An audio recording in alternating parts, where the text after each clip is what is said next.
आज जो वारदात हम आपको बताने जा रहे हैं, इसे सुनकर किसी का भी कलेजा हिल जाएगा, रूह कांप जाएगी। सजा काट कर जेल से छूटकर आए दामाद ने पहले निर्ममता के साथ अपनी सास को मौत के घाट उतार दिया और उसके बाद महिला की लाश के साथ इस हद तक बर्बरता की गई कि महिला के प्राइवेट पार्ट में बांस डालकर आंतरिक गुप्तांग को शरीर से बाहर निकाल दिया गया। इस घटना को अंजाम देने के पीछे असल वजह क्या थी, वीडियो में आगे बताएंगे। लेकिन उससे पहले अगर आपने हमारा चैनल सब्सक्राइब नहीं किया है तो ताज़ा खबरों की अपडेट के लिए सब्सक्राइब कर लें। महाराष्ट्र में एक के बाद एक महिलाओं के साथ बर्बरता की वारदातें सामने आ रही हैं। 30 साल की महिला के साथ रेप किया गया और उसके बाद प्राइवेट पार्ट में रॉड डालकर उसे यातनाएं दी गईं, जिसकी वजह से उपचार के दौरान महिला ने दम तोड़ दिया। अभी ये मामला ठंडा भी नहीं हुआ था। इससे पहले ही मुंबई के विले पार्ले इलाके में एक शख्स ने एक महिला के सिर पर टाइलों से ताबड़तोड़ हमले किए और इससे भी जब शख्स का मन नहीं भरा तो चाकू से वार किए और महिला को मौत के घाट उतार दिया।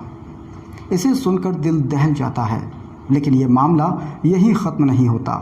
इस वारदात में हैवानियत की सारी हदें पार कर दी गईं, जिसे सुनकर रूह भी कांप उठती है। शख्स ने महिला के प्राइवेट पार्ट में बांस डाला और गुप्त आंतरिक अंगों को शरीर से बाहर निकाल दिया। यह हैवान शख्स कोई और नहीं बल्कि उस महिला का दामाद था जिसने इस जघन्य वारदात को अंजाम दिया।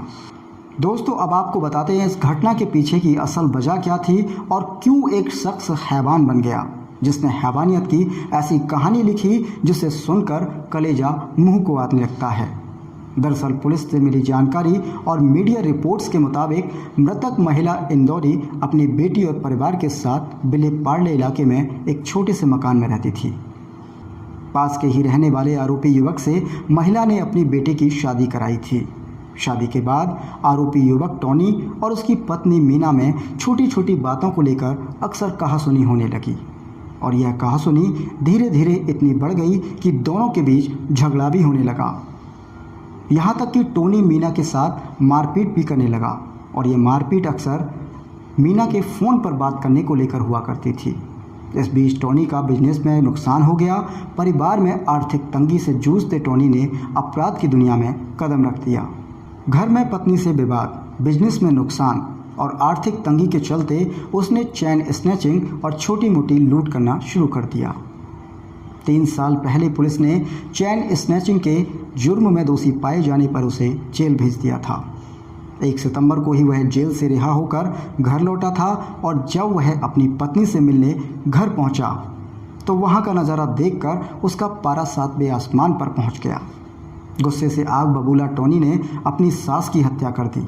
दोस्तों, अब आप सोच रहे होंगे जब टोनी अपनी पत्नी मीना से मिलने घर पहुंचा तो उसने वहां ऐसा क्या देख लिया जिसके बाद उसने अपनी सास को मौत के घाट उतार दिया।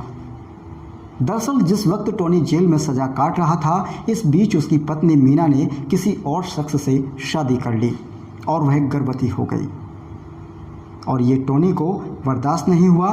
टोनी जानता था कि मीना की दूसरी शादी कराने में उसकी मां का हाथ था। इंदौरी के कहने पर ही उसकी बेटी मीना ने दूसरे शख्स से शादी की थी। इस बात से नाराज और बदला लेने के लिए टोनी अपनी सास के घर पहुंचा और वहां उसने अपनी सास इंदौरी पर पहले टाइलों से ताबड़तोड़ हमले किए और उसे लहूलुहान कर दिया। बदले की आग में पागल हुए टोनी ने चाकुओं से भी इंदौरी पर कई वार किए और कई हिस्सों को बुरी तरह काट दिया। इससे इंदौरी की मौत हो गई। टोनी के बदला लेने की आग यही नहीं बुझी। इंदौरी की मौत के बाद टोनी ने उसकी लाश के साथ भी बर्बरता की। पुलिस के मुताबिक टोनी ने मकान के कोने में रखा एक बांस उठाया और उसके बाद इंदौरी के प्राइवेट पार्ट में उसे डाल दिया। अब तक टोनी इतना वहशी दरिंदा बन चुका था कि उसने उसी बांस से इंदौरी के प्राइवेट पार्ट के आंतरिक अंगों को बाहर निकाल दिया। अब पुलिस ने आईपीसी की संगीन धारा में मुकदमा दर्ज कर आरोपी को गिरफ्तार कर लिया है। कोर्ट में पेशी के बाद उसे 14 दिन की पुलिस कस्टडी में भेज दिया गया है। दोस्तों, ऐसी वारदातों को सुनने और देखने के बाद मन विचलित हो जाता है। आखिर समाज में अपराधों का जहर इतना क्यों घुलता जा रहा है कि इंसान इंसानों के साथ बर्बरता पर उतर चुका है। लेकिन हर अपराध और वारदात के पीछे एक वाजिब वजह ज़रूर होती है। दोस्तों, अगर उस वजह का समाधान निकालकर उसे ख़त्म कर दिया जाए तो शायद समाज में अपराध के गिराफ को कम किया जा सकता है। हैवानियत भरी इस घटना को देखकर आप क्या सोचते हैं? कमेंट बॉक्स में जाकर कमेंट कर ज़रूर बताएं।